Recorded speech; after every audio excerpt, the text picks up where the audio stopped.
10th class complete చేసుకున్న students అందరికి కూడా hardly congratulations to all 10th class students. So ఇప్పుడు ఏ కోర్స్ తీసుకుంటే బాగుంటుంది, ఏ కాలేజ్కి వెళ్తే బాగుంటుంది అనే కన్ఫ్యూజన్ లో ఉన్న వాళ్ళకి ఒక మంచి క్లారిటీ కోసమే మేము ఈ వీడియో చేస్తున్నాము. సో దయచేసి ఎండ్ వరకు చూడండి. మనం ఫర్ ఎగ్జాంపుల్ ఎంపీసీ తీసుకున్నట్లయితే ఎంపీసీ 2 years చదివిన తర్వాత మళ్ళీ బీటెక్ చేయాలంటే కనీసం 4 years చదవాల్సి వస్తుంది. సో ఇక్కడ 2 years + 4 years 6 years తర్వాత మనం జాబ్ చేయాలి అని అంటే చాలా కాంపిటీషన్ ఉంటుంది. సో కాలేజ్ లో ప్లేస్మెంట్స్ అయినా రావాలి, లేదు అంటే మనం ఏదైనా జాబ్ కైనా అప్లై చేసుకోవాలి. సో చాలా మంది కూడా కాంపిటీషన్ లో ఉన్నారు. సో ఇలా మనం ఏ గ్రూప్ తీసుకున్నా కూడా మనకి చాలా కాంపిటీషన్ లో ఉన్నాయి. సో లైఫ్ లో తొందరగా కెరీర్ ని లైఫ్ లో సెట్ చేసుకోవాలంటే ఎలా? సో వితిన్ 3 years లో ఇంటర్మీడియట్ అయిపోగానే మనం లైఫ్ లో ఒక మంచి సెంట్రల్ గవర్నమెంట్ జాబ్ ని అచీవ్ చేయాలంటే ఎలా? So end of the day మనం జాబ్ గురించే చదువుతా ఉంటాం, కానీ అది 10th క్లాస్ బేస్ పైన ఎన్ని జాబ్ నోటిఫికేషన్స్ ఉన్నాయి, ఇంటర్మీడియట్స్ మీద ఎన్ని జాబ్ నోటిఫికేషన్స్ ఉన్నాయి, దానికి సంబంధించిన శాలరీ ఏముంది, సో ఇలా నోటిఫికేషన్స్ లో మన క్వాలిఫికేషన్ తగ్గట్టుగా జాబ్ మంచిగా ఉంటుందా, శాలరీ వస్తుందా? సో ఇలాంటి ఆలోచనలు బేసిక్ గా మనం 10th క్లాస్ లో కానీ ఇంటర్మీడియట్ లో కానీ ఎవరు కూడా బేసిక్ గా ఆలోచించారు. So after graduation or BTech ఇంకా హయ్యర్ ఎడ్యుకేషన్ చేసిన తర్వాత సర్టన్ ఏజ్ అప్పుడు 22+ వచ్చిన తర్వాత సో జాబ్ చేయాలనే ఆలోచన చాలా మందికి వస్తూ ఉంటది. సో అప్పటికి చాలా మంది కూడా లీగల్లీ వెయిట్ చేస్తూ ఉంటారు. ఇక్కడ స్టేట్ గవర్నమెంట్ లో వచ్చేసి మనకి జాబ్స్ ఎప్పుడు రిలీజ్ అవుతాయి అనేది మనకి క్లారిటీ ఉండదు. సో అలా మనము ఏం చేయాలి? సో పార్ట్ టైం జాబ్ చేయాలా, లేదంటే గవర్నమెంట్ జాబ్ కి ప్రిపేర్ కావాలా, లేదంటే ఇంకా వేరే కంపెనీని ఎస్టాబ్లిష్ చేయాలా? సో ప్రతి ఒక్కరు కూడా 22 years తర్వాతనే వాళ్ళ లైఫ్ ని సెట్ చేసుకోవడానికి చాలా మంది ఆలోచిస్తూ ఉంటారు. కాకపోతే వీళ్ళకి ఇక్కడ ఒక గోల్డెన్ ఆపర్చునిటీ అనేది 10th క్లాస్ ప్లస్ ఇంటర్మీడియట్ 10+2 తోనే మనకి సెంట్రల్ గవర్నమెంట్ సంబంధించిన జాబ్ నోటిఫికేషన్స్ ఉన్నాయన్న విషయము చాలా మందికి తెలిసినప్పటికీ కూడా దాంట్లో వెళ్ళాలంటే కూడా చాలా మంది భయపడుతూ ఉంటారు. సో వీటన్నిటికి కూడా మీకు ఈ క్వశ్చన్స్ కి ఆన్సర్ మీకు పరిచయం చేస్తాను.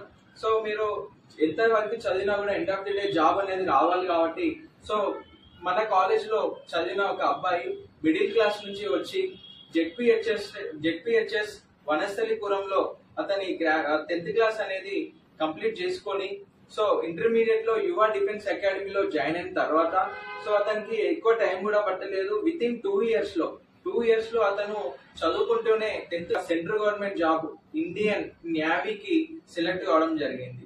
సో ఆ సెలక్షన్ లో అతని మాటల్లోనే తెలుసుకుందాం. Now let's invite mister Marrishetti Nagadurga Prasad.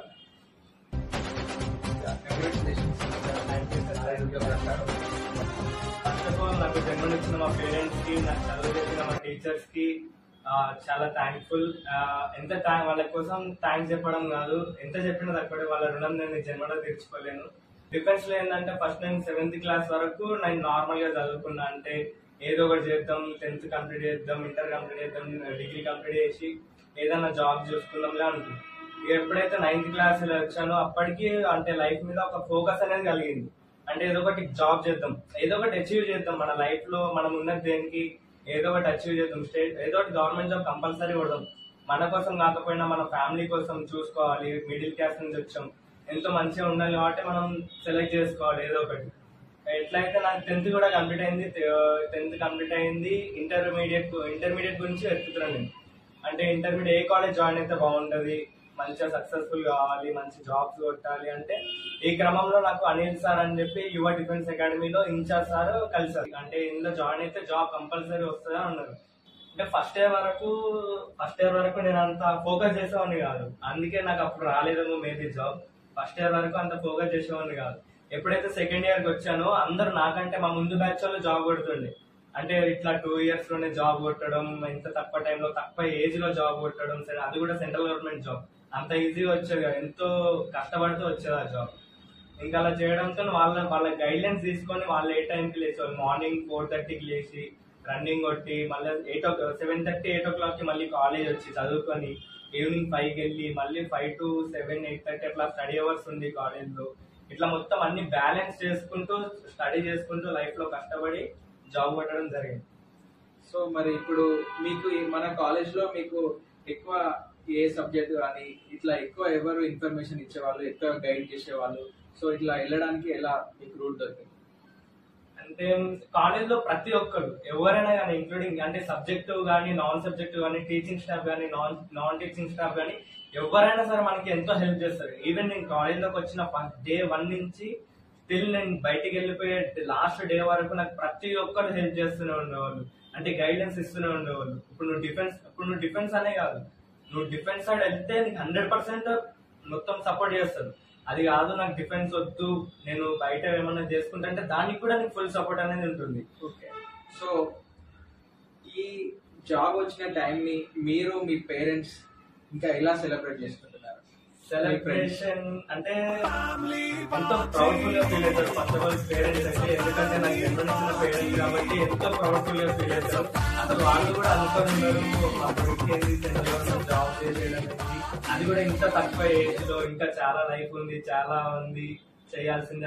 So మీరు మీ ఎక్స్పీరియన్స్ ని ఇక్కడ మన వ్యూవర్స్ కావచ్చు, ఇంకా ఈ జనరేషన్ లో యూత్ కావచ్చు, సో ఈ జనరేషన్ లో యూత్ చాలా మంది పేరెంట్స్ కి టీచర్స్ కి వాళ్ళ మాట వినకపోవడం, మొబైల్స్ కి అడిక్ట్ కావడం, సో అలాంటి వాళ్ళకి ఒక ఏం ఉన్న వాళ్ళకి ఏం లేని వాళ్ళకి అందరినీ ఉద్దేశించి మీరు మన డిఫెన్స్ సైడ్ ఈ రంగంలో వస్తే వాళ్ళ ఫ్యూచర్ ఎలా ఉంటుంది అని ఎలా తెలియజేస్తారు? వాళ్ళకి ఫ్రెండ్స్ అనేది ఇంపార్టెంట్, కానీ ఎంత ఇంపార్టెంట్ ఎవరు ఎలాంటి వాళ్ళ తెలుసుకోవడం కూడా అంత ఇంపార్టెంట్ ఉంటుంది. మొబైల్స్ అంటావా, మొబైల్స్ యూజ్ చేయొచ్చు కానీ గుడ్ వేలో యూజ్ చేయాలి. అది అంటే మనకి మన ఇంపార్టెంట్ అవసరం ఉంటేనే యూజ్ చేయాలి. ఇంకా ఎంటర్టైన్మెంట్ గురించి యూజ్ చేయొచ్చు కానీ ఎక్కువ టైం కాదు, కొంచెం తక్కువ టైం అలా యూజ్ చేసుకుంటూ ఉండాలి.